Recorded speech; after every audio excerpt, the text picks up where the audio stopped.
इनके commander in chief ने Washington post को एक इंटरव्यू दिया। इसमें उन्होंने दावा किया कि यूक्रेन को जंग जीतने वाले हथियार नहीं दिए जा रहे हैं। अब इसका क्या मतलब निकाला जाए, क्योंकि यूक्रेन को हर हफ्ते 1 लाख तोप के गोले चाहिए, लेकिन ये उनको नहीं मिल पा रहे हैं।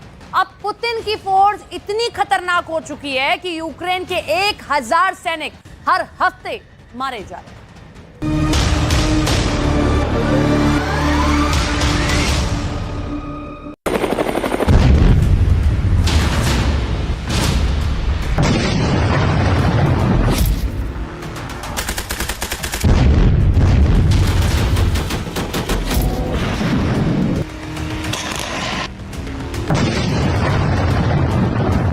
आखिर 16 महीने की भीषण जंग के बाद राष्ट्रपति ज़ेलेंस्की और यूक्रेनी सेना के कमांडर जनरल ज़ालुझनी को ये क्यों कहना पड़ रहा है कि यूक्रेन अमेरिका की वजह से हार रहा है?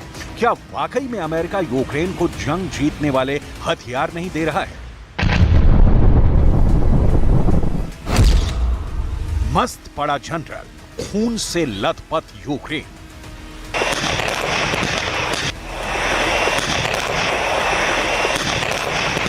4 जून से अब तक ऐसी क्या वजह रही है कि यूक्रेनी सेना का रूस के खिलाफ काउंटर अटैक लगातार कमजोर पड़ता जा रहा है?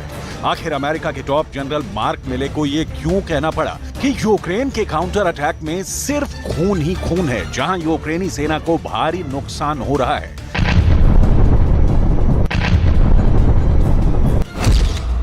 अमेरिका का धोखा, यूक्रेन की मौत का तमाशा।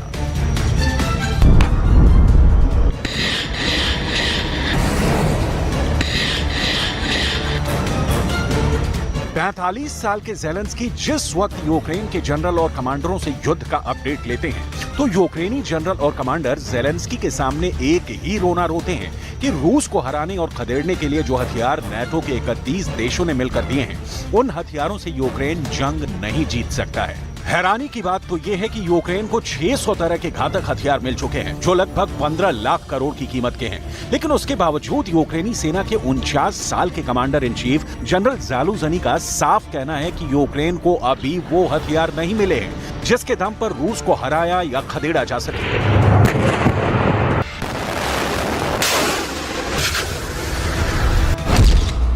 अमेरिका का धोखा, यूक्रेन की मौत का तमाशा। यूक्रेन सेना के commander in chief general Valery Zaluzhny ने अमेरिका की पोल खोल कर रख दी है। ज़ालुझनी का दावा है कि जंग जीतने वाले सबसे घातक हथियार अब तक अमेरिका ने नहीं दिए हैं। ज़ालुझनी ने यहां तक दावा किया है कि अमेरिका के जनरलों ने वादा किया था कि वो हफ्ते के 7 दिन 24 घंटे लगातार यूक्रेन की हर तरह से मदद करेंगे, लेकिन ऐसा बिल्कुल भी नहीं है।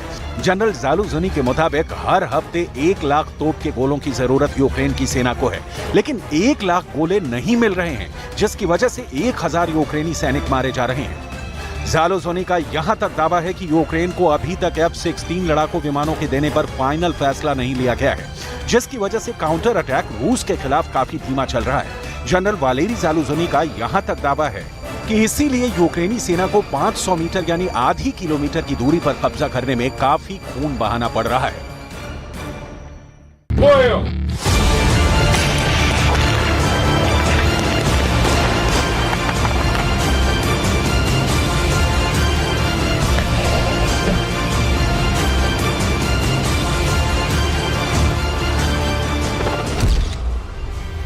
मस्त पड़ा जनरल, खून से लथपथ यूक्रेन।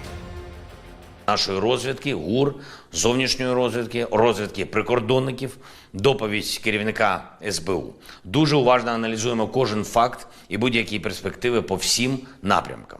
Рішенням Ставки головкому Залужному та генералу Наєву доручено посилити північний напрямок, щоб гарантувати спокій.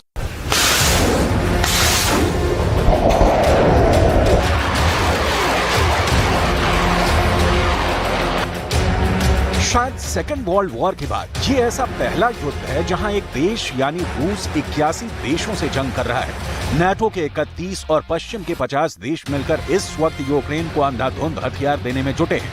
हालात ये हो गए हैं कि इस वक्त यूक्रेन दुनिया का इकलौता ऐसा देश है जो 600 तरह के हथियारों के साथ रूस के खिलाफ जंग कर रहा है।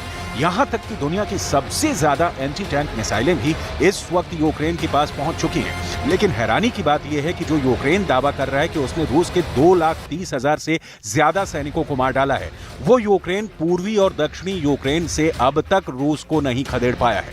यूक्रेन का दावा है कि उसने रूस के लगभग 4,000 टैंक, 7,600 से ज्यादा बख्तरबंद, 3,800 से ज्यादा तोपखाना और 318 लड़ाकू विमान को तबाह कर डाला है। इस बीच अमेरिका ने इशारों ही इशारों में यूक्रेनी सेना पर सवाल खड़े कर दिए हैं। अमेरिका का साफ कहना है कि यूक्रेन के काउंटर अटैक का कमजोर होना पूरी दुनिया को निराश कर रहा है। वहीं अमेरिका के टॉप जनरल मार्क मिले ने यूक्रेन के काउंटर अटैक को लेकर क्या कहा, जरा ये भी जान लीजिए।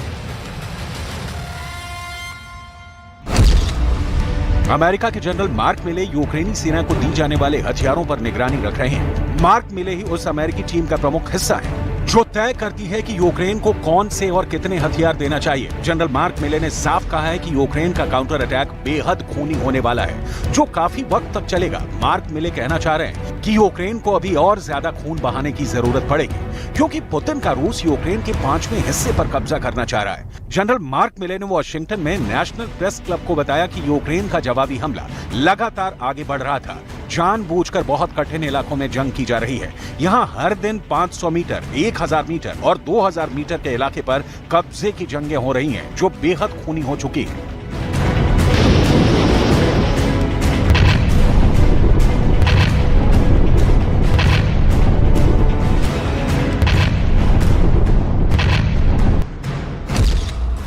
मस्त पड़ा जनरल, खून से लथपथ यूक्रेन। कुछ डिफेंस एक्सपर्ट्स का यहां तक दावा है कि यूक्रेन जंग को तब तक नहीं रोकना चाहता है जब तक यूक्रेन को नाटो में शामिल नहीं कर लिया जाता है। अगर यूक्रेन अभी रूस से शांति समझौता करता है या फिर सरेंडर करता है, तो फिर नाटो के लिए ये बड़ा मुश्किल होगा कि हारे हुए, पिटे हुए और हांफते हुए यूक्रेन को नाटो का मेंबर बनाया जाए। यही वजह है कि युद्ध बेहद लंबा चलेगा। अमेरिका के रक्षा लॉयड ऑस्टिन ने साफ कहा है कि युद्ध मैराथन की रेस की तरह लंबा चलेगा।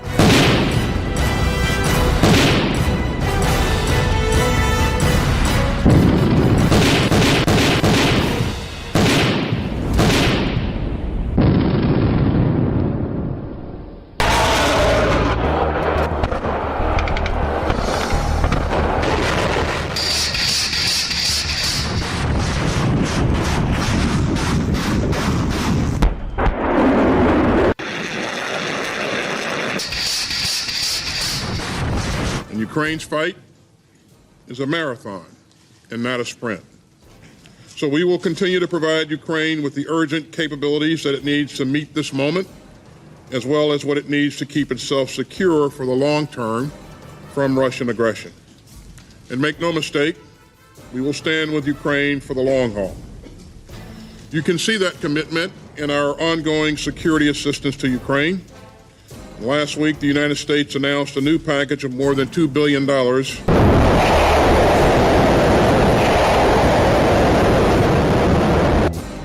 डिफेंस एक्सपर्ट्स के मुताबिक रूसी सेना पर यूक्रेन का काउंटर अटैक उसके लिए सुसाइड मिशन साबित होगा, क्योंकि पुतिन के रूस ने पिछले 5 महीनों में जबरदस्त तैयारी कर ली है।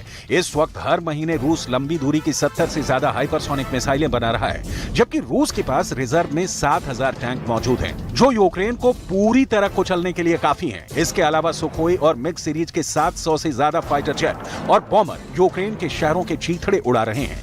ऐसे हालात में यूक्रेन का काउंटर अटैक वॉर एक्सपर्ट की समझ से बाहर है, जबकि ज़ेलेंस्की का मानना है कि अगर अभी रूसी सेना पर काउंटर अटैक नहीं किया तो रूस कुछ हफ्तों में ही राजधानी कीव पर भी कब्जा कर लेगा। ज़ेलेंस्की का यही डर और खौफ यूक्रेन के काउंटर अटैक की पोल खोल रहा है।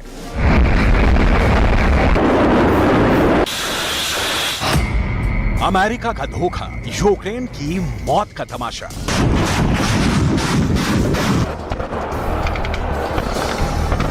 Никому ничего не обязаны объяснять, давать какие-то заверения. Мы действуем транспарентно. На эту тему высказывался президент, на эту тему высказались все политические силы нашей страны. Если у кого-то на Западе есть какие-то сомнения, ну, это ваша проблема. У нас у самих серьезнейшие сомнения в адекватности.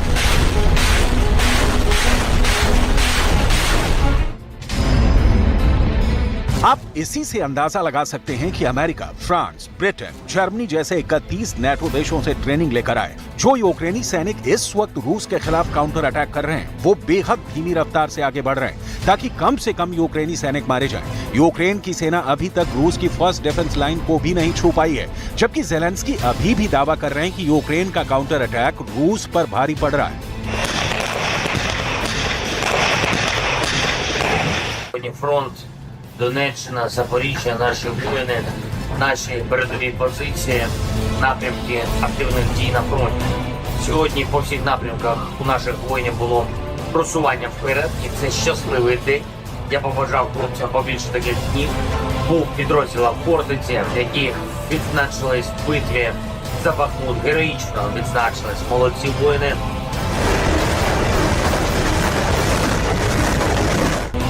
पुतिन अपने जनरलों के साथ पूरा हिसाब लगा चुके हैं कि यूक्रेन को कब तक युद्ध में खींचना है, क्योंकि रूस को अच्छी तरह से एहसास हो चुका है कि अगर इस वक्त जंग रोकी तो यूक्रेन को जिंदा होने का मौका मिल जाएगा और नेटो भी रूस के खिलाफ और ज्यादा बेहतर तैयारी में जुट जाएगा। इसीलिए पुतिन ताबड़तोड़ हमले पूर्वी यूक्रेन पर कर रहे हैं। अगर 4 जून से हिसाब लगाएं, जिस दिन से यूक्रेन ने रूस के खिलाफ काउंटर अटैक शुरू किया था, तो अब तक यूक्रेन के 10 से 12 हजार सैनिक मारे जा चुके हैं।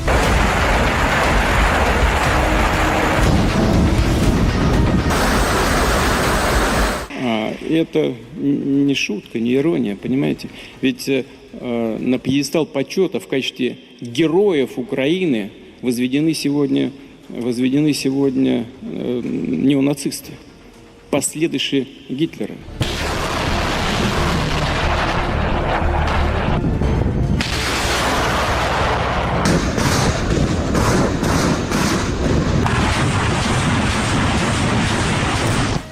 ज़ेलेंस्की भले ही पूर्वी यूक्रेन में अपनी जीत के दावे करें, लेकिन Bakhmut, Crimea, Donbas, Donetsk, Kherson, Kharkiv, Mykolaiv, Zaporizhzhia और लुहांस्क ओब्लास्ट ये वो इलाके हैं जहां यूक्रेन रूस के खिलाफ सबसे ज्यादा हमले कर रहा है। लेकिन दिक्कत ये है कि यूक्रेनी सेना अभी तक रूस की फर्स्ट डिफेंस लाइन को टच तक नहीं कर पाई है।